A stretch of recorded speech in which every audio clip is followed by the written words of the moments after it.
मकान मालिक और किराएदार दोनों सावधान, क्योंकि रेंट एग्रीमेंट और लीव एंड लाइसेंस एग्रीमेंट बनाते समय आपने इन बातों का नहीं रखा ध्यान, तो छोटी सी गलती आपको बहुत बड़ा हर्जाना भरवा सकती है और कानूनी पचड़ों में, कानूनी विवाद में फंसा सकती है। क्योंकि एग्रीमेंट बनाना बहुत आसान है, लेकिन एक गलती आपको बहुत भारी पड़ सकती है। इसलिए रेंट एग्रीमेंट बनाते समय या लीव एंड लाइसेंस एग्रीमेंट बनाते समय इन बातों को नजरअंदाज बिल्कुल ना करें, क्योंकि बाद में मकान खाली करवाने को लेकर और पैसे का विवाद होने से बहुत बड़ी परेशानी आपके सामने खड़ी हो सकती है। क्योंकि सिर्फ 11 महीने का रेंट एग्रीमेंट या लीव एंड लाइसेंस एग्रीमेंट बना लेने से आप सुरक्षित नहीं हो जाते। रेंट एग्रीमेंट और लीव एंड लाइसेंस एग्रीमेंट में मैं कुछ ऐसे पॉइंट, कुछ ऐसी बातें बताऊंगा जिनको आप एग्रीमेंट में शामिल करने से या उन बातों को आप भविष्य में ध्यान रखेंगे तो आपको पछताना नहीं पड़ेगा। तो एक एक करके सभी पॉइंट्स को मैं लेने वाला हूं, बारीकी से सारे पॉइंट्स पर जिक्र करने वाला हूं, इसलिए वीडियो को पूरा जरूर देखिएगा, क्योंकि मकान मालिकों के लिए ये वीडियो बहुत ज्यादा पावरफुल जानकारी देने वाला है। और इस वीडियो को देखने के बाद जब भी आप संपत्ति किराए पर देंगे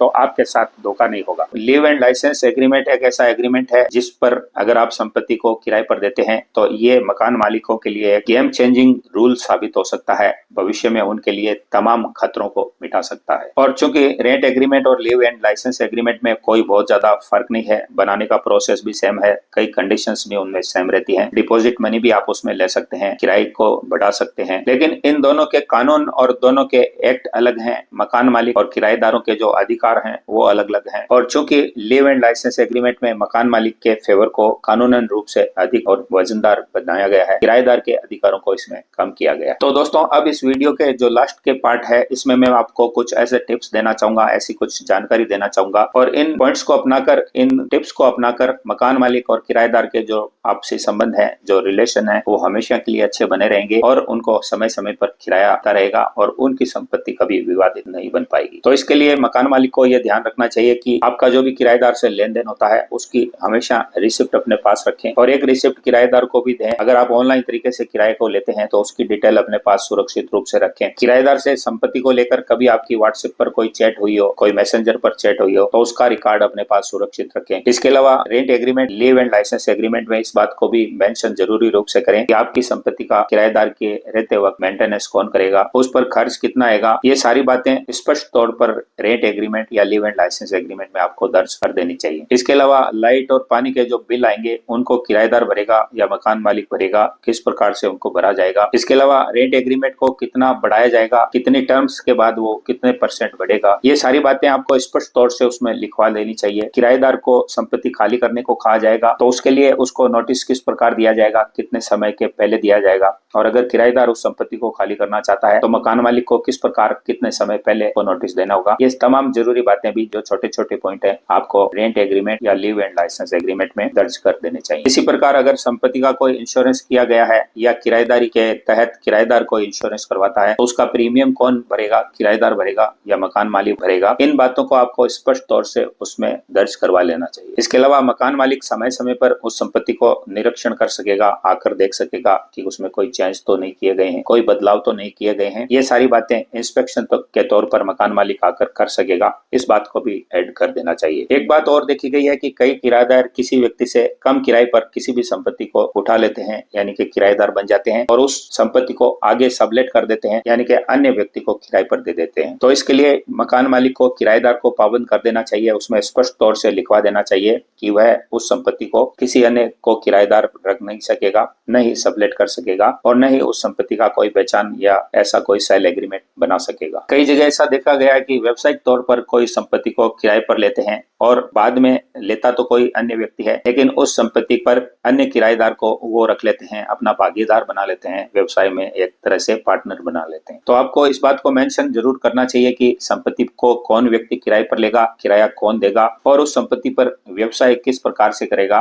और व्यवसाय में किस प्रकार से वह भागीदारी करेगा। कई लोग ये भी गलती करते हैं कि संपत्ति को देते तो रेजिडेंशियल तौर पर किराए पर हैं, यानी कि उस व्यक्ति को रहने के लिए संपत्ति को किराए पर देते हैं, लेकिन आजकल वर्क फ्रॉम होम का सिस्टम चल रहा है तो वो व्यक्ति उस पते पर कोई ऑनलाइन व्यवसाय करता है या किसी भी तरह का कोई व्यवसायिक काम करना शुरू कर देता है। तो आपको इसको स्पष्ट तौर से लिखना चाहिए कि वह संपत्ति पर रहेगा या वहां पर वर्क करेगा, और अगर वर्क करेगा तो कई लोग ऐसे होते हैं जो जीएसटी नंबर उस पते पर ले लेते हैं और कई बार विवाद होने की वजह से वो उस संपत्ति को छोड़कर चले जाते हैं। कई बार उस संपत्ति पर जीएसटी नंबर लेकर ऐसा व्यवसाय कर लेते हैं कि करोड़ों का लेन देन उस जीएसटी नंबर पे कर लेते हैं और बाद में चुपचाप उस संपत्ति को खाली करके भाग जाते हैं और ये लायबिलिटी, ये देनदारी मकान मालिक पर आ जाती है, क्योंकि जीएसटी के नोटिस कई जगह पर देखे गए हैं कि किराएदार ने उसको यूज किया और नोटिस को भरने के लिए मकान मालिक को नोटिस मिलने लग गए। तो ये गलती आपको बहुत ज्यादा परेशान कर सकती है, बहुत ज्यादा इरिटेट कर सकती है, कई बड़े झमेलों में उलझा सकती है,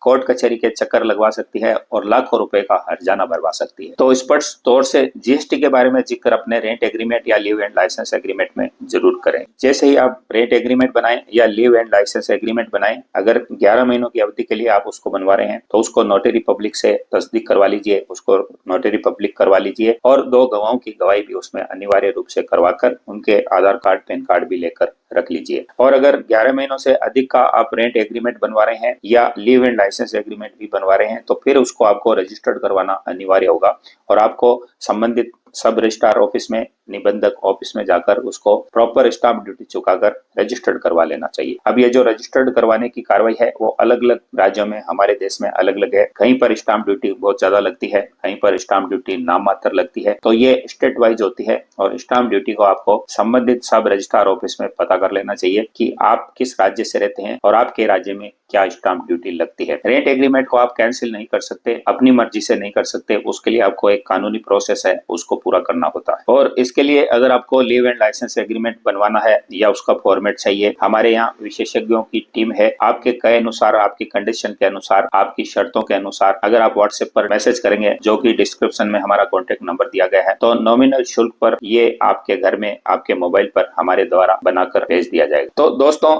इस वीडियो में जो भी पॉइंट, जो भी टॉपिक हमने कवर किए हैं वो रियल एस्टेट में हमारे 25 वर्षों के कार्यकाल और अनुभव के आधार पर बताए गए हैं। और प्रॉपर्टी इन्वेस्टमेंट में या प्रॉपर्टी के रेंटल्स मैटर्स में अगर ये पॉइंट्स ध्यान रखेंगे तो ये सावधानियां आपके भविष्य के लिए सुरक्षा तय करेंगी और भविष्य में होने वाले कई खतरों से भी आपको बचाएगी। और अगर आप द्वारा की गई एक छोटी सी गलती, आपके द्वारा एक छोटी सी असावधानी भविष्य में आपकी कई मुश्किलों को तय करेंगी, आपको फालतू के झमेलों में उलझा देगी और भविष्य में मुफ्त की कई मुश्किलों को भी न्योता दावत दे देंगी, आपको कोर्ट कचहरी के चक्कर लगाने को मजबूर कर देंगी, आपको कई लाखों रुपए का हर्जाना भरवाने को कर देंगी, आपकी जमा पूंजी को डुबो सकती है, आपकी प्रॉपर्टी लफड़े में पड़ सकती है, विवादित हो सकती है और कई लाखों की जो गाड़ी कमाई है, आपकी जमा पूंजी है, उसको भी डुबो सकती है। तो अगर आपने अपनी संपत्ति को किराए पर दे रखा है और आपने रेंट एग्रीमेंट को कंटिन्यू रखा है या उसमें उसी अवधि को कंटिन्यू करके अवधि को बढ़ा दिया है और सेम एग्रीमेंट को कंटिन्यू रखा है, तो अभी से समझ जाइए और अभी से तुरंत एक नया रेंट एग्रीमेंट या लीव एंड लाइसेंस बनाइए और तमाम नई कंडीशनों को एक नई दिनांक से, एक नई टर्म्स के साथ